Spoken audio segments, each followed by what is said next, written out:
Шүкіршілік инсан тағдырын өзгертуі мүмкін бе? Әлбетте мүмкін. Инсан шүкіршілік қылғанда, шүкіршілік сезімінде жасауға үйренгенде әрдайым энергиясы күшлі болады, позитивная. Осы энергия инсанның мунасибетлеріне, жұмыс істеуіне, мақсатларының нәтижесіне тәсір қылады.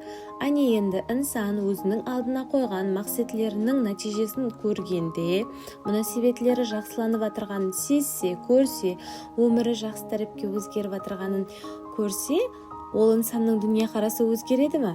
Ауа, дүние қарасы өзгергеннен кейін ол инсаннан бақытлы инсан болмайды. Соның үшін инсан материалдық байлығын жойтудан қорқуы керек емес, оны тауып ала алады. Инсан өзіндегі шүкір сезімін жойтып алудан қорқуы керек.